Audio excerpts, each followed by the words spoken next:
Setiap tahun kita menyaksikan hal yang hampir serupa. Kasus korupsi terungkap, nama-nama besar muncul ke permukaan. Angka-angka yang sulit dibayangkan menjadi berita harian. Kita bereaksi, sesaat merasa marah atau kecewa. Lalu perlahan semuanya kembali seperti biasa.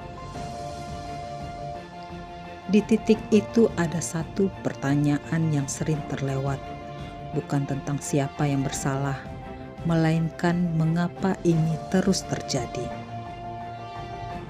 Selama ini korupsi kerap dipahami sebagai persoalan moral, tentang individu yang gagal menjaga integritas.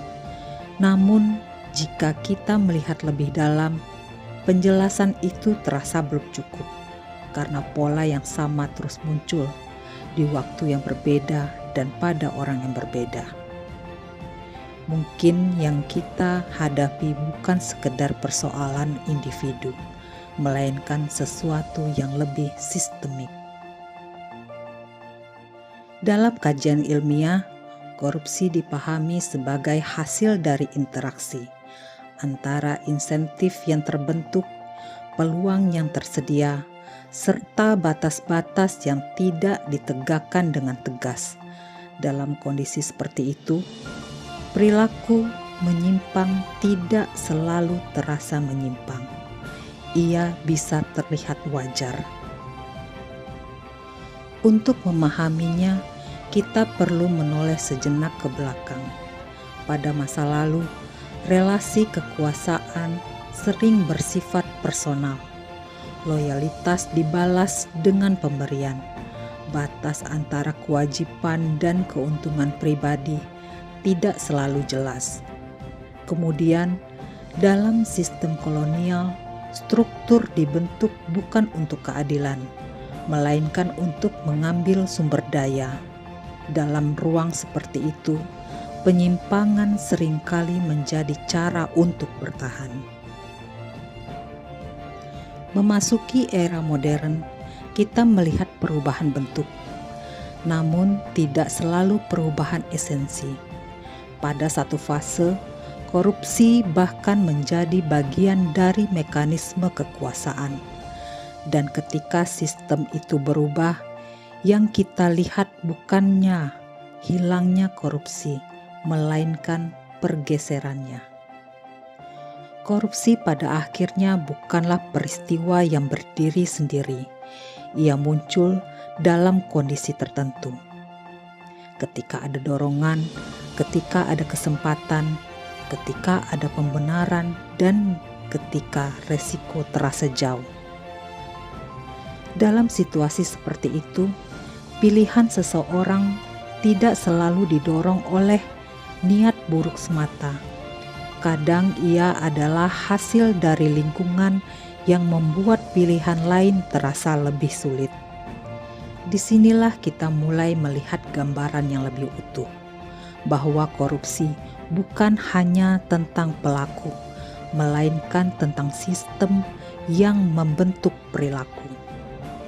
Ada pula dimensi yang lebih halus, yang sering luput dari perhatian, yaitu bagaimana sesuatu praktek perlahan menjadi sesuatu yang dapat diterima.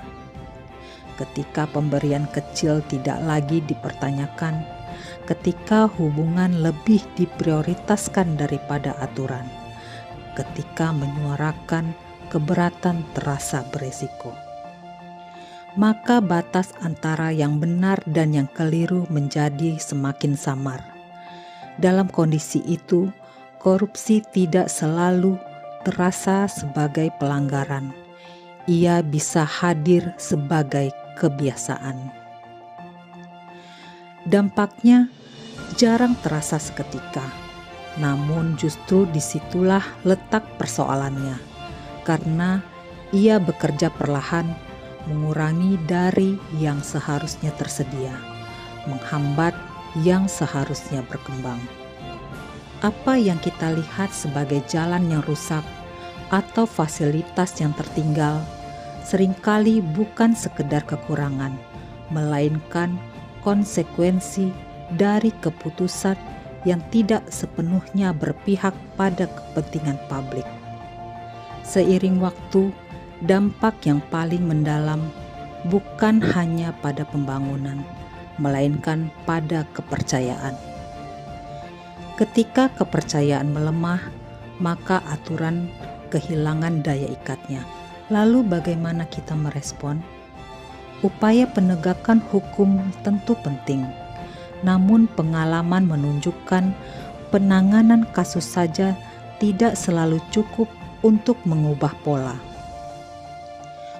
Perubahan yang lebih mendasar memerlukan perbaikan pada sistem, mengurangi celah, meningkatkan transparansi, memperkuat akuntabilitas, dan di saat yang sama mendorong terbentuknya norma yang menempatkan integritas sebagai sesuatu yang wajar.